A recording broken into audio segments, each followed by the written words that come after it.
What have you learnt from listening to the coaching series? In this episode, Andrew and I go back through every episode we've done in the coaching series so far, all 15 of them, to work out what he's got from each episode. This could be the most condensed, valuable episode for you because it has the key learnings of every single one we've done so far. So strap in, tighten your seatbelt, and get ready to make some notes as we explore what we've learnt on this journey building a business. The extraordinary belongs to those that create it.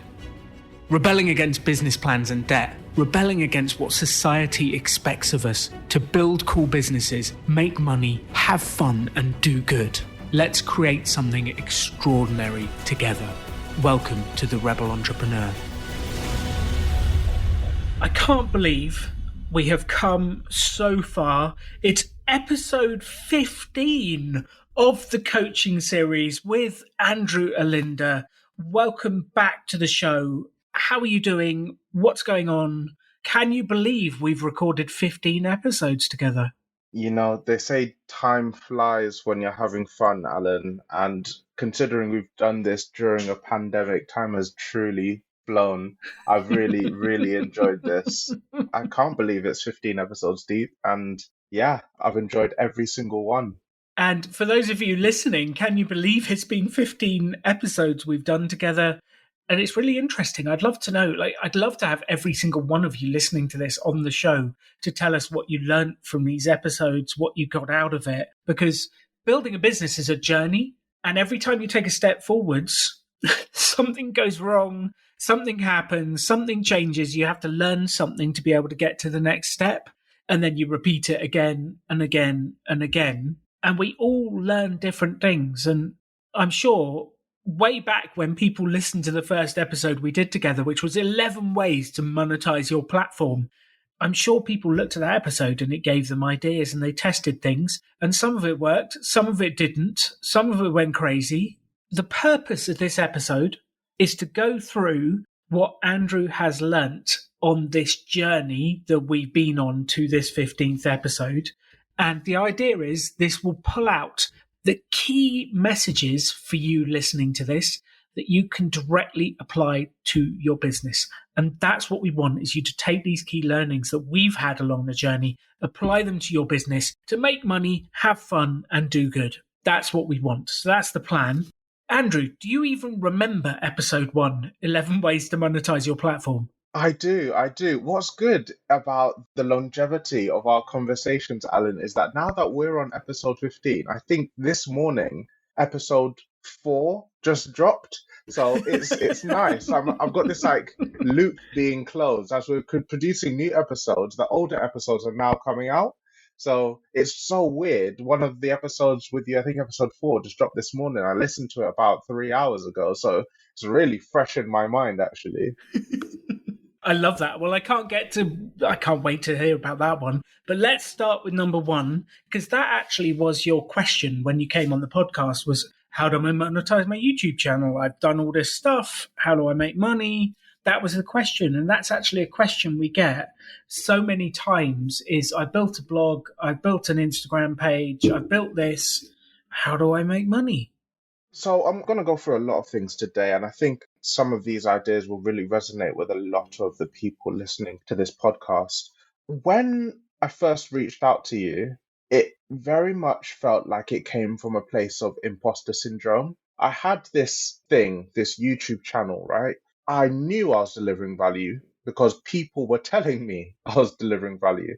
I had the YouTube analytics showing me that people were sat watching my videos, gaining value from watching those videos. And yet every voice in my head, you know, the conversations you tell yourself about yourself, every voice in my head, it makes it sound like I'm crazy when I say it like that, but they all told me there was no way that you can make money off of doing this. There's no way. There are other people that do it, but you, Andrew, you can't do it. And then I remember when we had that initial conversation, I'd had some idea about how maybe some people can make money off of it. But some of the ideas that you bounced around, the conversations that we had early on around all the different ways to make money on YouTube, through YouTube, off YouTube, with YouTube, all of those different ideas. Some of them I hadn't even thought of myself. You know what? It just goes to show the value of speaking to people who have done this sort of thing before. Now, Alan, you've never had a YouTube channel. Well, you have had a YouTube channel, but you've never had it be the core part of your business. No. And yet you had all of this information just ready to go, all because of the background that you've had in building lots of other businesses, helping other people with YouTube channels, building your own YouTube channel yourself. And it just goes to show speaking to other people that are doing the same things of you, have done the same things of you, is just extremely valuable. So I just wanted to start with that because I know there'll be lots of people listening to this with a business idea that they probably have invalidated with their own conversations they're having, in their own time when they're alone. And I mean, there are people literally making money doing the stupidest things. So if you're passionate about enough about it, then you can monetize it and don't let that voice in your head win. It's amazing how many conversations I have with people about self doubt, imposter syndrome, not believing it's possible. And the last episode I did with Jamie the artist in the last coaching series was all about the imposter syndrome. That's what it is. And like, I had it when I first started, but those first few bits that came back to me and said, "Oh, you're making a difference, you're doing good," I quickly put that aside and dived in because I don't want to listen to that voice. That voice doesn't help me. That voice doesn't make me stronger. It doesn't help me make progress. It doesn't do anything for me. I just need to put that voice aside and keep going with what I know will work. And it definitely helps to have someone go, try this, try this, try this, because then you just follow the steps and you do it. And if it doesn't work, it's my fault. It's Alan's fault. It's okay. That definitely makes it easier. So if you're listening to this, just follow the steps and blame me if it doesn't work. I'm happy to take that blame on and have a go because it's amazing where you get to. Yeah. And just on YouTube channel size, our Rebel Business School channel has got 4,740 subscribers, Andrew. That's what we've currently got. How many have you got? Have you destroyed us already? Because you seem to be growing massively. No, no, it's actually just shy of that. I think 4,100 odd, something like that. Whoa, that's gone up hugely since we first spoke. It has, yeah, yeah. It's insane. And I think having this podcast to track it against that is absolutely crazy. I refuse to believe that. But yeah, it is mental. So the first week's learning was overcoming the imposter syndrome. Don't listen to the voice in the head that says you know where you can do this, and just taking action on some of these ideas. Yeah, yeah. And one thing I will say is once you've got a business that you've now started working on, you've got a precedent, you've got an understanding of what your core activities are, and you've got systems in place that allow you to continue to do that. The next thing is to now start trying new things. And that's what our initial conversation was heavily about, trying all these different things that could monetize the YouTube channel. I had a precedent, I had a framework for getting new videos out every week. That was never about to change. I think what would have been wrong for me to do in that scenario would be to start taking on all of these monetization activities that could then impact my cadence of getting those core videos out. Those core videos are my message. That's essentially my product. It would be like if you decided to start working on marketing for your tangible product. Let's say you sold, I don't know, laptops, and you started working on all your Facebook ads and all your Instagram ads and forgot to source the actual laptops. That would be the equivalent. So I had my systems in place for getting my product ready, my videos ready and out there. And now you and I started talking about the different ways we could monetize it. And that was the real core bit, right? So I think the second thing I learned off the back of this was try new things. And some of those things will scare you.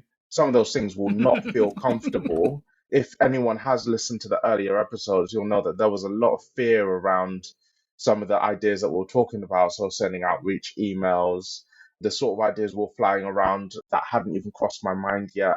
Like, I don't know, even like handling events or even speaking to brand people. These were, the scary corporates that Do you know what's funny? I work for a corporate company and I was scared to email people that essentially, they're people. They're people. And don't be afraid to do those things.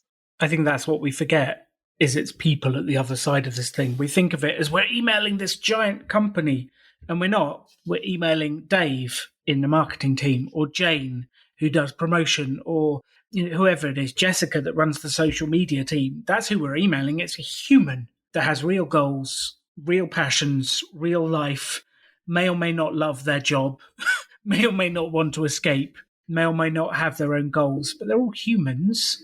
They're still humans. And most of them are quite nice humans. There's a few that aren't, they get about, but nearly all of them are lovely. Yeah, 100%. And I'll get into the actual I was waiting for you to say 100%. I've been waiting all episode for that to come out. I knew it was coming. There it is. The Andrewisms are back. 100%. Yeah, I do say that a lot. You probably heard that a lot over the last 15 episodes. But it's one of those where once you do realize that these are actual people, and for the most part, these are people that work with people on a daily basis. So if you're friendly, if you allow your personality to come across, you're actually making their day job better. Think of all the people that you might have to work with in your job. Think of all the people that you probably don't like working with in your job. Now, imagine if you had other people chatting to you in your day job that actively lifted you up, that actively made you happier just by speaking to them, and you could become one of those people for someone else. That's how I started to see my relationship with some of the people in these companies. And quite frankly, where I'm at now compared to where I was maybe about 7, 8 months ago with my working relationships with some of these people is hilarious. I've got back and forth ongoing banter with some of the companies that I'm working with. Compared that to 7 months ago when I was scared of sending the odd email to somebody for fear that I might be intrusive. I almost want to go back in time and slap Andrew around the face and be like, what's wrong with you? you know? I've had that thought. Not about you, about I me. was gonna say. Yeah. I'd be nicer than that to you, but to myself, I'd be like, I want to go back to 21-year-old Alan and go, what are you playing at? Douche, douche, douche, come on. But you have to go through this stuff. You have to learn it by doing it. There's very other way. And I think that's why on this podcast, I push so much for the people listening this to do things. That's why I push so hard every episode to say, what are you going to do from this? What are you going to do to take your business forward? How can you apply this to your business? That's why I push so hard, because the only way for you to truly learn what you need to learn to get to where you want to get to is by action, testing, learning, implementing, and then seeing what fails or not. That's the only way. Yep, completely agree. So let's move on to episode 2 then, which is developing a YouTube channel. What was the lesson, the thought? And we're going to have more of this because the final episode of the coaching series will be the next one, which is episode 16. Matt and Rob are back for the final celebration and the wrap up of this whole series. We will be doing more on the technical stuff of YouTube next week. But what did you get from this episode, developing a YouTube channel, the difference that makes the difference in a content business? Yeah, so this was more around the actual video creation. And like you said, we're going to be chatting deeply about this with Matt and Rob. But in their initial conversations, they had a lot of feedback around the aesthetics of the channel, the sort of things that I had on the homepage. So things like the banner, things like the videos that people see when you land on the channel. These were all the sort of things that I hadn't really given much thought of past the first day when I first set up that channel. And they made me rethink that. I changed some things, I tried out some new things. Some worked, some didn't. But what that showed me was that, number one, my channel was ripe for testing out new things. I changed up the banner. That seemed to perform really well. It certainly allowed people to understand more around what it is that I do. I had a few trials and tests with that initial video on my landing page. That seemed to show me that what I was doing was right, but it actually allowed me to dig into the data of why that might have been performing well. We had a whole load of conversations around even things like the intros in the video, how I filmed the video, the sort of camera angles that I could use, how long I was spending, on one particular shot in the videos, all these sort of things that when you look at them in isolation might not mean much, but when they all add together, they compound to quite some significant changes. I've seen those changes in my views and the number of people that watch the full length of my videos, the number of people that click from one video to the next. These are all things that are really, really important to YouTube. And they tell YouTube, like, look, this person is adding value, push this to more people. When I think about all of those things, those are all things that I couldn't have done on day one. I physically couldn't have done all of this. If I tried to think about all of this on day one, I wouldn't have a channel. I really wouldn't. So I Yep. have a lot of learnings from all of the things I implemented in that video, but even all of the feedback that Rob and Matt gave me, I didn't implement all of it in the next video immediately after. So I think the biggest learning that would come from that is like the importance of incremental change.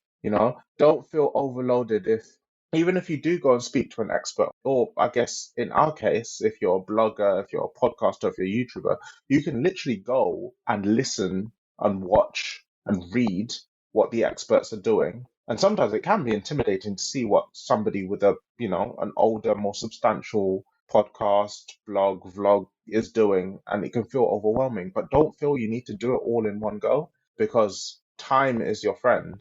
Longevity is your friend. Don't feel you need to do. Sometimes doing it all in one go can actually be a little bit overwhelming to your incumbent following, right? If I had one video that was one particular style and then the next day I switched it up and it was completely different, that could be quite jarring. So it could actually be in your favor to stagger it all out. So yeah, the importance of incremental change, and I've seen that firsthand, is really, really beneficial.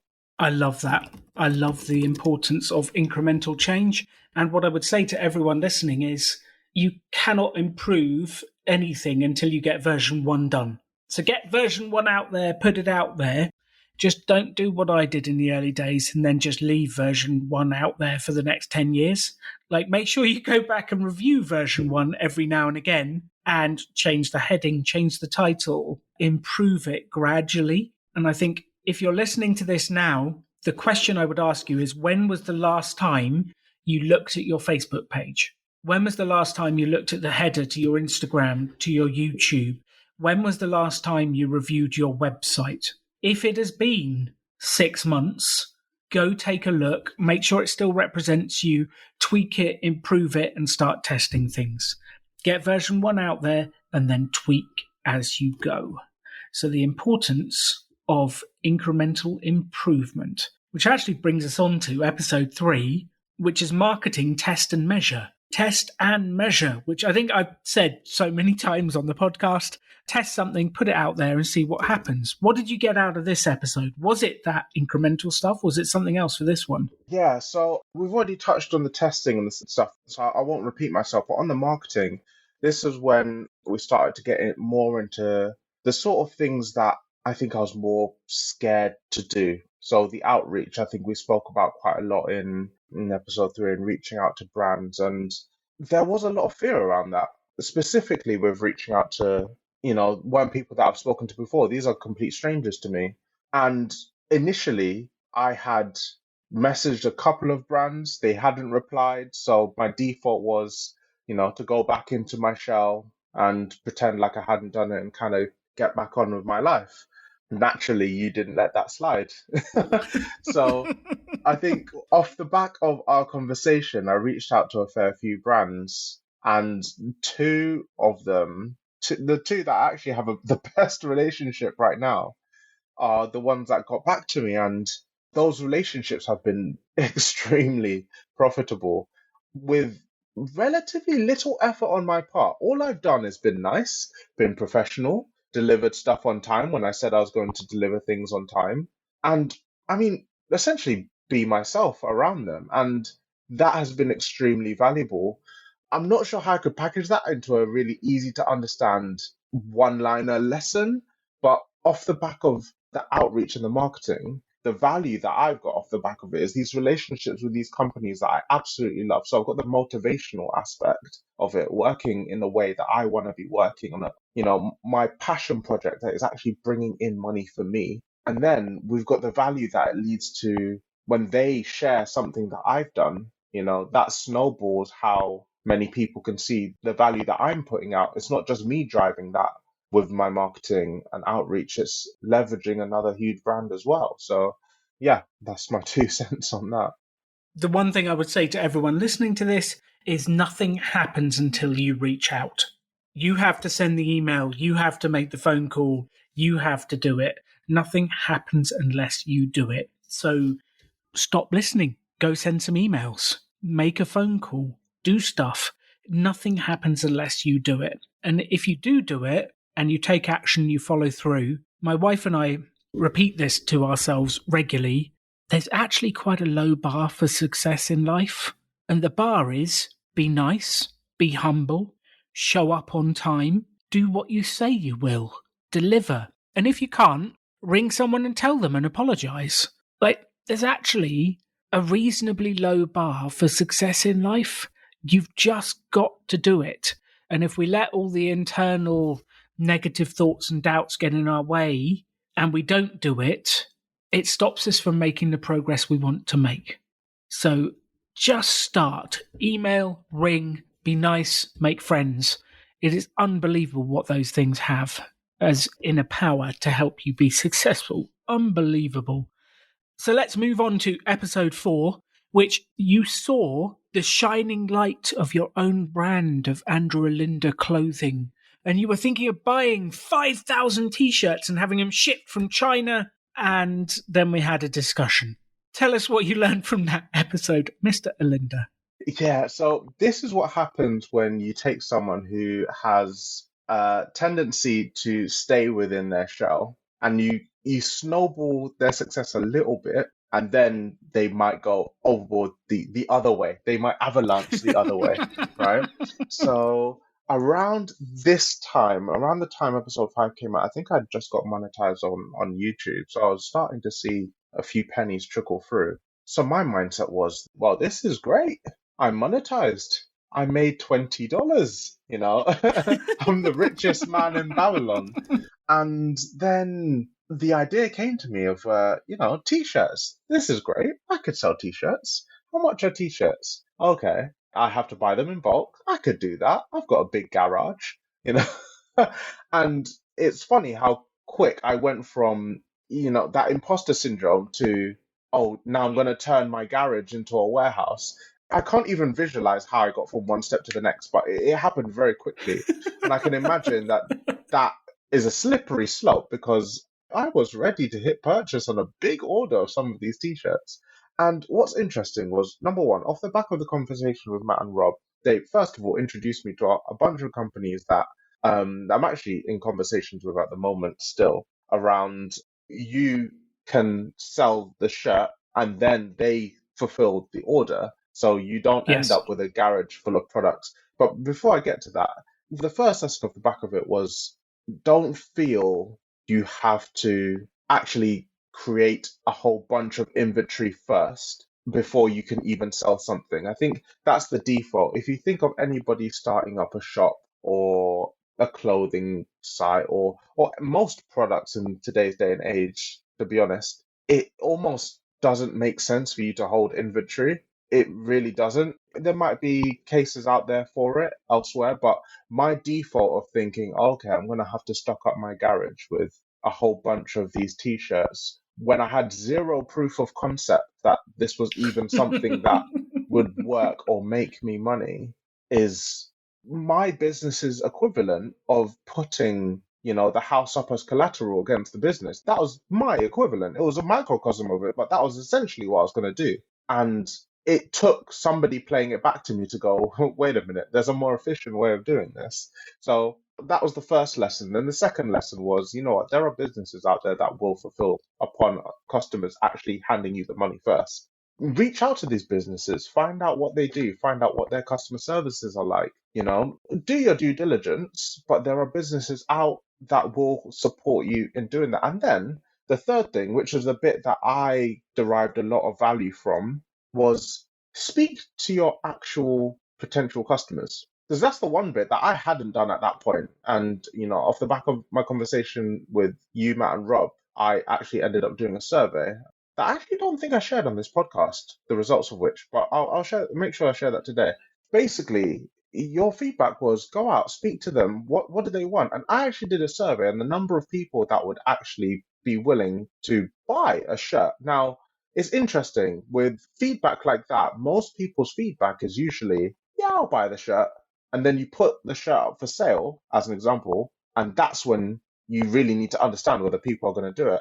And on the survey, even on the survey, the number of people that would have actively paid for a £5 shirt was significantly low. And I was about to stock my garage up with these shirts, you know? So how can you get that understanding? I think we're so quick to have this business idea that we're so certain is going to make loads of money, but we haven't researched all of our options on the best way to do it. We haven't spoken to someone who's done it before, and we haven't spoken to the people that we expect to hand over their hard-earned money to be able to fund said business. So this just taught me, aim twice before you pull the trigger. You don't need to go and turn your garage into a warehouse. Think about smarter ways of getting to the same end point. I love that. What I would like you to repeat after me, if you're in the car listening to this, I want you to repeat these words if you're on your own. If you've got kids in the back of your car, maybe don't shout it like we will, but just say it. If you're in the park, shout it. I want you to repeat with me: sell before you create. Sell before you create. Andrew, sell before you create. Sell before you create. You're not repeating it with me. I'm going to keep going until you come along for the ride. Sell before Sell you before create. you Yeah. create. Sell before you create. Sell before you create. If you're in the car, repeat it now. Sell before you create. If you're in the park, sell before you create. I want to hear it as you chant it, walking past my Airbnb now. Sell before you create. That's the lesson. That's the key. That's Amen to so that. important. Sell before you create. Whew. Yeah, that episode saved me a load of pain. I would not have wanted to explain that to my Yeah. girlfriend when she came into the garage to a mountain of boxes. Well, you could just give her a t-shirt for each birthday, anniversary, and Christmas for the next 50 years. Yeah, true, true. Okay, let's move on to episode 5. Episode 5, which at this point, you came on the episode and you looked a little bit tired, Andrew. Yeah, this was where the working on the business started to catch up with me. So I've spoken a fair amount of the difference between working in the business and working on the business. And at this point, I've been trying out a whole load of stuff. I've been working on growing the channel. I've been working on marketing it. And there was a point upon which it very much started to feel like I had two really intense jobs. I had my 9 to 5 and then I had this. And I was starting to feel overwhelmed. And one thing that I think is really interesting, especially when you've got a side hobby, is it's quite easy to turn off when it's a hobby. But when you're growing a business, that can become quite easy to consume you. It can slowly turn from what is quite frankly a passion project into an inferno that you just can't turn off. You wake up, you want to work on it, you're about to go to sleep. The light's off in the bedroom, but your laptop light is still, blasting on your face because you just want to work on it before you sleep. And there were points when I was getting 5, 6 hours sleep if I was lucky. Ouch. And it was getting too much to the point where my girlfriend actually pulled me to one side. It was like, look, I think you're running the risk of burnout here. And I couldn't feel it. I knew what she was saying was right, but I couldn't feel it because when I was low on energy, I had the energy to still work on this because I had to. This was something I felt passionate about. What I think we got a lot from this episode around this time as well was two things. First of all, the importance of balance. Just because you're passionate about something doesn't mean it needs to consume your life. I would highly recommend that if we're talking about, making money through the projects that you're passionate about, still make sure you set up systems in place to maintain your relationships and maintain your focus. Because I am not a type A person. Any of my friends that know me know I am not a type A person. And yet I found myself working until 2 a.m., waking up at You were 5 behaving a.m. like one. Exactly, yeah. All because I was getting consumed. I was working on so I had a project that I was passionate about, and then I had a bunch of people coming onto a podcast and actively giving me these amazing ideas on how to actually supercharge that business. It was great. I had the perfect formula on paper. That was everything anybody in my position could have possibly wanted. I just didn't have a system on how to put a tap on it, how to govern when I did what. And what I actually found was that the moment I set up those systems, I was number one, more efficient, I was happier, and I was way more productive because I told myself, you know what, between 8 and 10, I'm gonna work hard on Cali to the crowd, and the moment it hits 10:01, I'm done.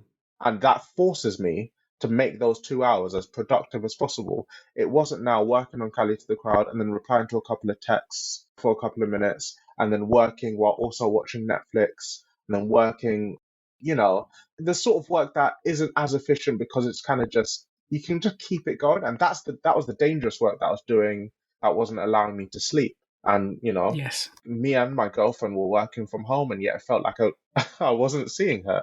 It was really dangerous. So that really showed me the importance of setting up systems, making sure you have that balance and basically not waiting for somebody to come along and tell you because both my girlfriend and you both said, you know what, like chill, relax for a little bit.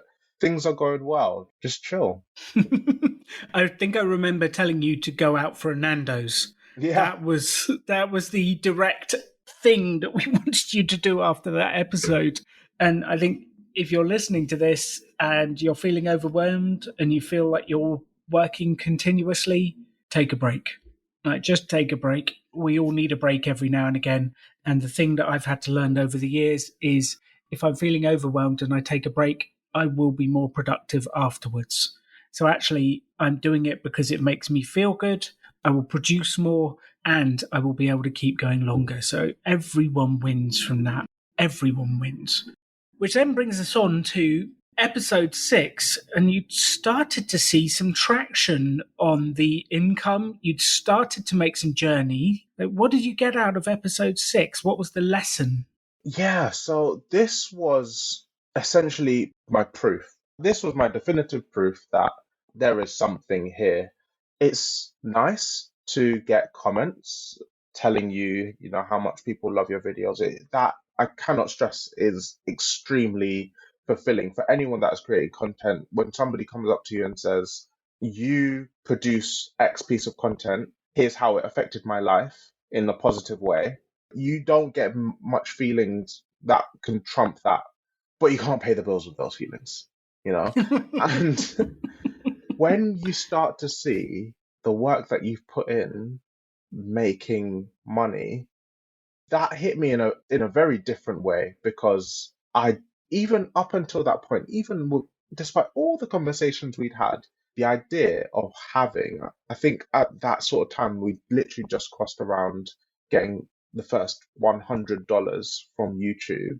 It I don't know what it is. There's something about 100 as a figure that is really it hits you in the grand scheme of things. $100 isn't a lot of money, but it's significant enough. You can buy real things with $100, right? A lot of pizza. Yeah, yeah, yeah. A lot of Nando's. And it's, I think when that hit me, that really, really hit me as a proof of concept that this could be possible. And a lot of the imposter syndrome was shot after that. It very much felt tangible. It felt like a bigger jump going from zero to the idea of $100 than the idea of going from $100 to maybe one day $10,000. It sounds dumb. It sounds really stupid, but in terms of the how my mind worked on the idea of actually having money in my hand, because I remember the first time I actually got any money off of YouTube, I actually went to the bank and withdrew it and physically held it in my hand because I wanted to believe that this actual money came from YouTube. I don't carry cash. I'm a Londoner, so that was actually quite strange in and of itself. And when I see that come through, and you really understand that this is money that has come from work that you've been putting in for 18 months, £100 return for 18 months. I should not have made me as happy as it did, but it did. So yeah, holding that £100 was really, really important for me to get into the idea of understanding that this could be possible, that this could be something that I could make significant money off of, especially if even just that, if that was a monthly income for me, £100 is 1,200 quid in a year. If I made that monthly, that 1,200 quid in a year in FI terms, to have that as a nest egg to bring in 1,200 quid a year, you'd need a significant pot of money. I think you need what, like 30 grand to bring that in FI terms. That is no laughable sum of money. And when I think about that, that is mental.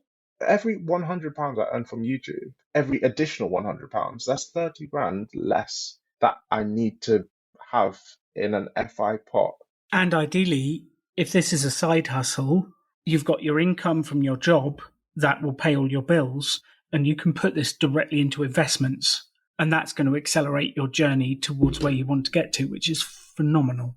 And the piece I'd love to add to this for everyone listening is this key moment on an entrepreneur's journey. And I don't care who you are and what you're doing, it's like that first chunk of money that you hold in your hands and you go, holy moly, I made this. I did this. I created it. And the other person who gave it to me is happy. Like, this is unbelievable. That moment, that's why I spend so much of my time driving you all to do the first sale, to make the call, send the email, sell the first thing. That moment where you hold the money in your hands is electric, and it will change your character and your way of being for good. You just need to get to that first sale. Oh, it's unbelievably powerful, unbelievably powerful. Which kind of brings us on to episode 7, which I entitled Happiness First. But what did you get out of this episode, Andrew? Quite a few things, actually. I think a lot of it was kind of balancing a lot of the things that we've spoken about already, all the different things we're trying, all of the different ideas that we had for the business going forward. But for me, that was when I started to really understand, okay, if I was going to turn this into a fully fledged business, what would I want that business to look like? So as the conversation was starting to mature a little bit, especially now that I had a little bit of experience with the things that I tried. Which of those did I prefer? Uh, do you know what was nice? Coming at that from an angle of I don't need every single one of those things to make £1 million tomorrow was really, really nice. I have a job that pays me well, that I enjoy doing. I am fortunate enough to be quite far along in my FI journey already. That provides me with a level of security that doesn't force me to be desperate when I'm reaching out for working relationships with companies. And now I'm in a point where my side hustle is also making money as well. That trifecta is, I mean, for all intents and purposes, priceless. That is a situation to be in that allows you to grow a business from a place of security. And I was starting to see that for the first time. And when I was in that position and I started to think about the sort of things that I really enjoyed, that was when I started to think about, you know what, the sort of things that I really liked doing from all the stuff I've tried. I liked working with brands. I liked the idea of having a mailing list. I liked the idea of maybe one day holding events, COVID notwithstanding. I liked the idea of earning money. I think you mentioned it, the idea of my videos are my little workers, my little employees. They are out in the field working for you. Exactly, exactly. I liked that. And it allowed me to think about the sort of things that I didn't really like, the sort of aspects of business that maybe I wouldn't pursue. And the way that shaped out in my head was like, you know what? things are good. I don't need this to be the next Microsoft. I don't need this to be the next Amazon. I can grow this at my own pace and enjoy it in the way that I want because I'm attacking it from a place of, quite frankly, security. And it's amazing how that changes the way you go out, the confidence it gives you. It's absolutely phenomenal. So, if you're listening to this, if you can work on your financial independence, work on that security alongside building your business, it just gives you a different level of confidence and happiness, which will come across in your product, it'll come across in your service, it'll come across in the way you interact with people, which will improve every situation. So that was episode 7, Happiness First, which moves us on to episode 8, which we did with Matt and Rob, The Life of a Content Creator. Yeah, so we spoke a lot about that around the actual ins and outs of creating content. So the process you go through in doing it, the way you go about doing it, yeah, just what that looks like on a typical day to day. And I think this is the point where we've mentioned this quite a lot during the series, that this is going to be very similar across all the content creation platforms, whether you're a podcaster, YouTuber, blogger, author, artists, whatever it is, you're going to find that there are a lot of similarities here. And here we're talking a lot around, your energy. So when your energy is high, see if you can leverage that. See if you can leverage that. Make your best content when your energy is high, because that energy won't stay the same throughout. I've learned that very recently. Again, I've relearned that. I recently caught COVID, and I tell you what, my energy, my energy fell through the damn floor. I was spending 16 hours in bed. It was really, really bad. But you know what? I had a bank of videos that were already good to go, already edited. I didn't have to think about, oh my gosh, I've got to film while coughing my lungs out. I didn't have to think about that because I already had the store of videos and the store of content and store of ideas that I already had when my energy was high. If you're reaching out to people and you're chatting to brands and you're trying to build relationships, you can't do that on low energy because they'll see straight through that. If I'm trying to reach out to Alan about getting onto his podcast and I'm coming up to him looking like, death and sounding like it as well, why would he want that on his podcast? Like, why would you? I wouldn't, So you've got to try and do the task that will require you to be enthusiastic when you've got high energy because you will thank yourself later. There's no using getting to that point when you've got that energy and then sitting down and watching Netflix because you can do that in a stupor. Use your high energy for your most valuable work. And I think if I could build on that, if you use your high energy for the most valuable work and it goes well, that will give you more energy. And the more energy you give, the better it goes. It's like this virtuous circle of energy that comes back to you. So if you can use that energy, if you randomly feel up for it in the middle of the day, use that energy and go for it. And the final thing I would say is if you don't feel like you've got energy for your business at the moment, you don't get motivated to do something. You get motivated by doing something. So just turn it into a habit to do one thing each day. And it is amazing how that will spiral and compound over time. So that's 8, the life of the content creator. Number 9 was all about getting sponsorship. Sponsors, which you've come on a bit of a journey with that one. Yeah, yeah. So again, a lot of imposter syndrome around this. There was a lot of resistance to the idea of reaching out to people. 7 months ago, Andrew just needs a slap around the face. But I think when I started, I basically wrote down a list of all the brands that would just be a dream to work with. And there was about 15, maybe 16, 17 odd brands on that list. I reached out to all of them. 3 of them replied. One of them was a little bit quite difficult to work with. And the initial conversation we had, I think I shot down their idea. You and I then spoke around getting them on the phone, which I did, but that kind of just proved a little bit more that they would be quite difficult to work with. They were quite forceful, they're back and forth. That call, I still think, was extremely valuable because it allowed me, number one, to get a little bit of experience talking to brands understanding what their problems are. Because what you'll tend to find is that if one brand in a particular industry has an issue, you'll probably find that that problem is persistent. Maybe if the brands tackle it differently, but you'll learn something and something valuable. But there is something to say about working with people who are particularly difficult, particularly forceful. I am in a position where I don't need that in my life, so I kept that door open, didn't burn that bridge, but I certainly put my foot down as to how I wanted to work with them going forward. The other two were far more positive. The other two that replied to me, there were still about 18 others that didn't, but those have turned into great relationships. But I kind of don't want to dwell too much on those relationships just yet because I still think that there's value in reaching out and talking to people, regardless of what the end product is. If you're going to be working on something, especially when you're working on something where the additional effort to work with a brand doesn't drastically increase your workload. So, as an example, by me talking about a protein brand or a weight vest or a set of wrist supports or whatever, that doesn't drastically increase my workload to create videos. If anything, those products already exist in my videos. It is therefore in my best interest to try and build a relationship with these brands because, well, number one, they're already in my videos. They're getting free advertising anyway. You know, my videos are adding value, so why not see if it can be mutually beneficial for you as well? There is a lot of experience out there.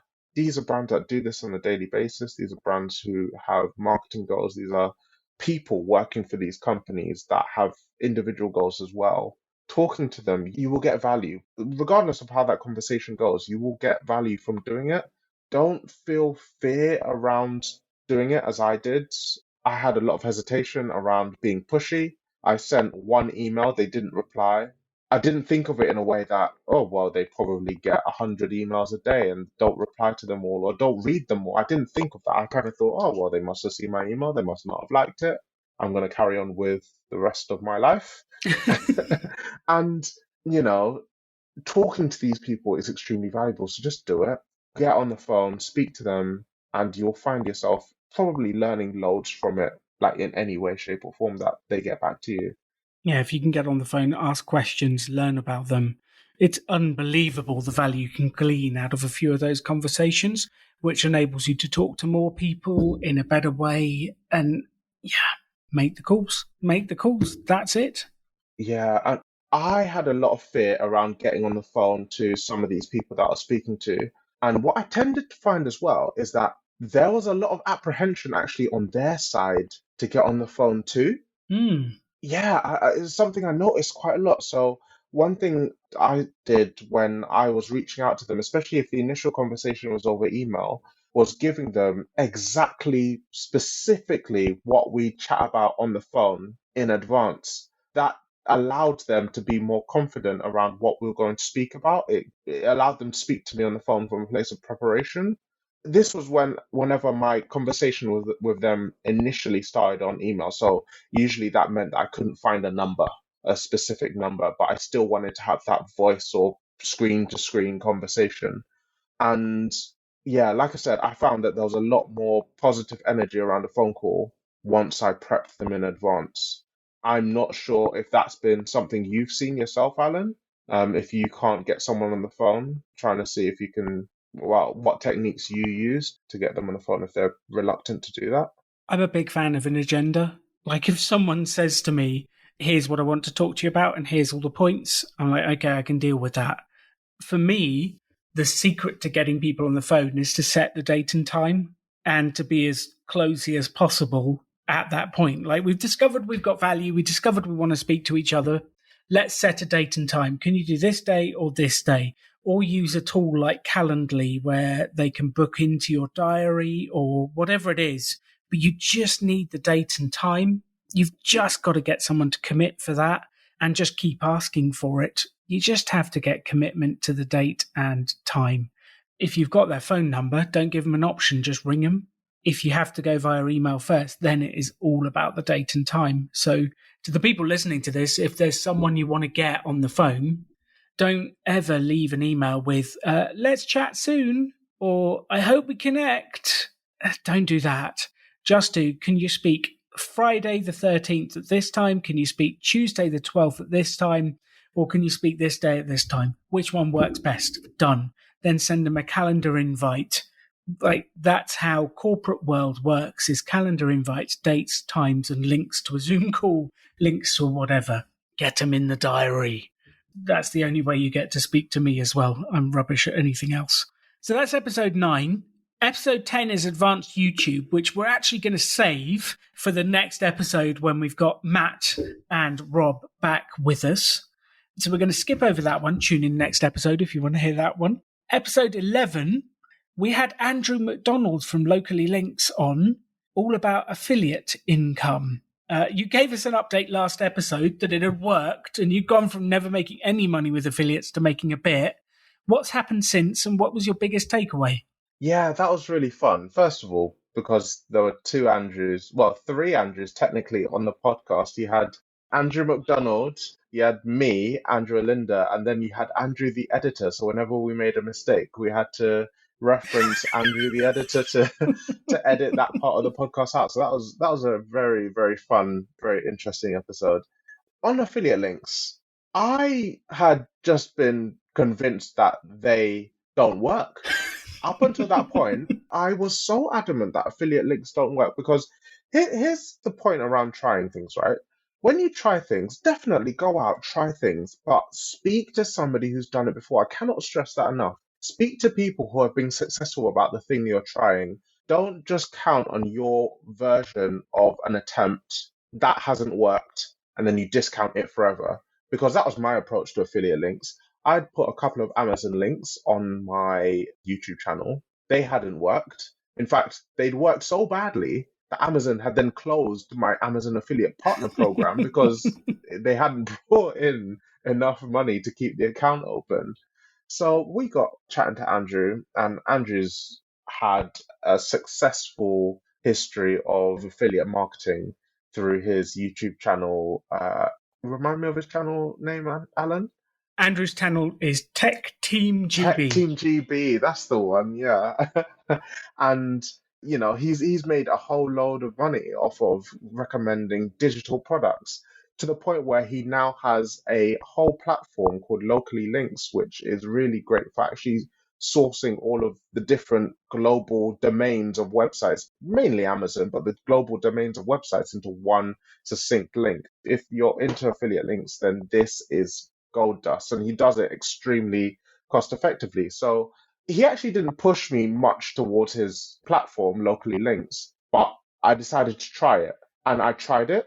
He reached out to me, made sure that I was getting everything I could out of the product. It was actually extremely, extremely useful in terms of the information he was giving me. It was quality service. I can't stress that enough. He hasn't paid me to say any of this, by the way. And I have been convinced affiliate links will definitely work. I have had hundreds of clicks on my affiliate links from people that must have been looking for this stuff because I haven't advertised it anywhere in my videos. I haven't told people about it. I haven't driven people to these links. And yet people are going on these links and buying the products that are in there. And I'm getting a share of the commission, all because I'm following some very basic, quite frankly, extremely simple principles that he outlined in that episode around how to get the most out of your affiliate links. So, this isn't life-changing sums of money. I think last time I looked, it was about 15 odd pounds that have come through from the various different links. But that's 15 quid off of essentially me copying and pasting a couple of links into YouTube videos for products that will add value to the people watching these videos. Like it's easy money. Why not do it? And it starts at 15, and as you build your channel, it grows and it grows and it grows. And I think there's probably a whole new level of iteration you can get to when you re-listen to that episode when it comes out in about 6 weeks' time in real life. I bet you'll get a whole bunch of new ideas, Andrew, to be able to input and get to the next level with affiliate links. And I think for everyone listening to this, the question is, what have you tried once that didn't work and you wrote it off forever? Like trying something once is never the answer. You've got to try something 10 times with all your energy, all your learning, learn from other people. Like Andrew said, find someone who's done it before and implement, implement, implement. Like don't write something off if it doesn't work the first time. Like it's surprising how many people have come to me and said, well, I did this once. Like I put one Facebook post out and I didn't get any customers. Therefore, I will never use that channel again. There's so many examples of this. You've got to try it more than once. You really have. So implement, implement, implement. And please do, if you're a content creator, check out Andrew McDonald's Locally Links. It's a fantastic service.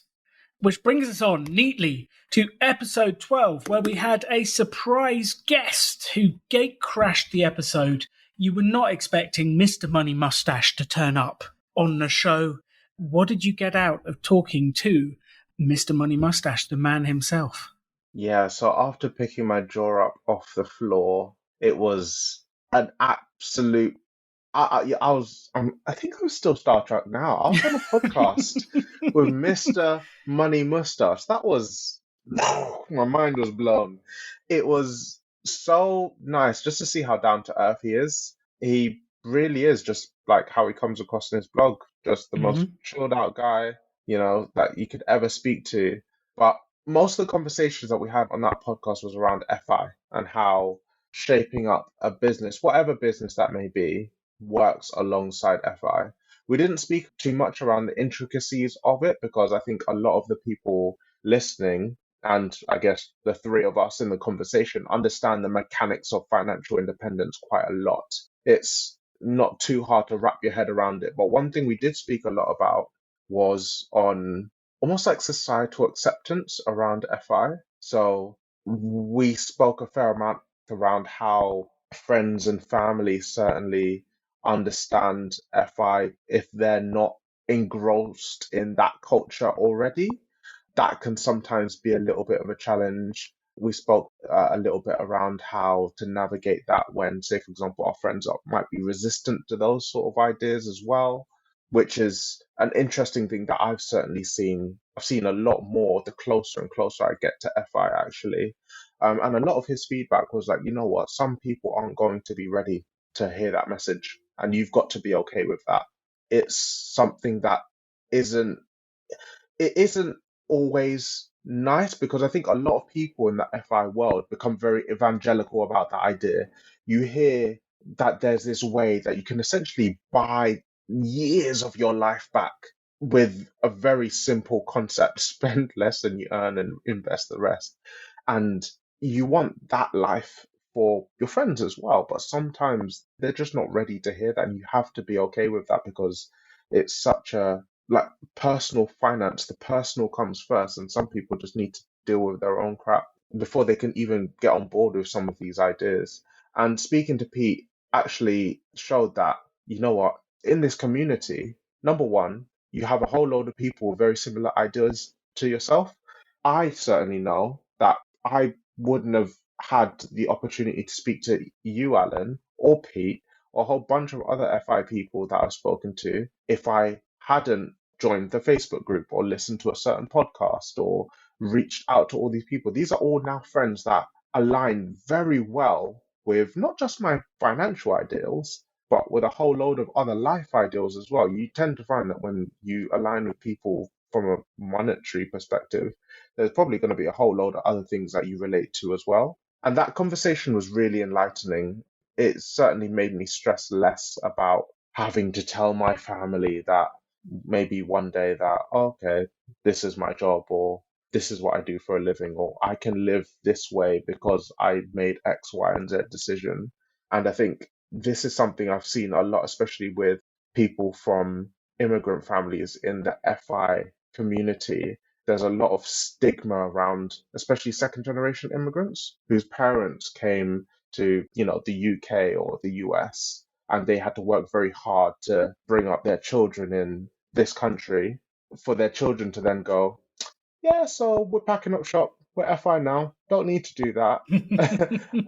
And That's certainly a trend that I've seen a lot in most FI communities. And chatting to yourself and Mr. Money Mustache was really, really insightful around how we navigate all of those different things. And if you're listening to this going, what is financial independence? Let me give you two places to start. The first is search for Mr. Money Mustache and his famous article, The Shockingly Simple Math of Early Retirement. That's a great place to start. Or go to episode 25, season 1, with JL Collins on this podcast, where he talks about investing for entrepreneurs, which will hopefully lead you to his book and his other content, because he is an incredible source for how to invest. So that's the financial independence episode with a special guest. Episode 13, Andrew, I entitled It's Not Linear. And I'm actually going to ask you, because I haven't found this out yet, did you do your homework? Do you remember what your homework was from that episode?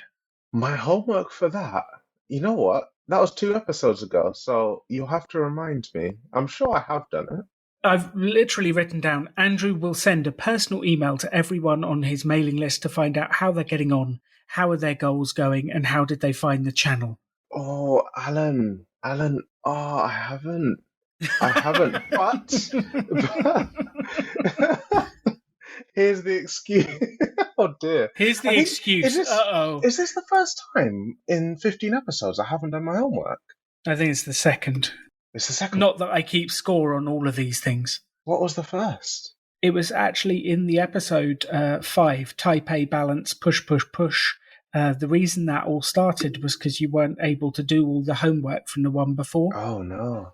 And I gave you permission to relax. But I'm not sure I will. Should I be nice now? Not with this one, because it is on my to-do list. But, well, my excuse for that one is I caught COVID. That is literally my excuse for that one. That's the silver bullet. But I do remember committing to that. So, yeah, that is something that I will do. And I have it in my to-do list. It's just, I'll be honest, I didn't expect it to come up in this episode. You've got to expect I'm going to check in on the homework. If any of you listening to this ever come on a future coaching series, just expect Alan will ask, what happened with this? It's quite annoying, but it's also useful for making progress. It's highly beneficial. The idea of being accountable to somebody else, because God knows I'm not accountable to myself, is one of the side lessons I've learned from this coaching series. So we've got the SEO episode, which we haven't actually recorded yet. So I'm going to skip over that one. The next episode is going to be the huge celebration at the end of this coaching series. We've got Rob and Matt back. We're going to have a lot of fun. We've got some special things planned for that end episode. Andrew, if you could give us, what's the one thing you've got out of this whole thing that you would love the audience to take away? What's the message from this whole experience that you would go, this is the thing I want people to take away? Oh, that is so difficult. Oh, okay, I've got one. And do you know what's funny? It's nothing new to your podcast, right? What I'm about to say is nothing new, nothing that your podcast hasn't already highlighted. It's not unique to YouTube. It's not unique to content creation. You know what? Screw it. It's not unique to entrepreneurship. This is something you can apply everywhere. And it really is. I cannot stress this enough. Staying in your comfort zone will keep you exactly where you are. It will stagnate you. The idea that you can keep doing what you've always done and expect different results is just silly. A lot of the ideas that Rob, that Matt gave me are things that actively pushed me outside of my comfort zone. When I started this YouTube channel, long before I spoke to you, long before I spoke to Matt, long before I spoke to Rob, speaking down the barrel of a camera was not in my comfort zone. Now I do it every week.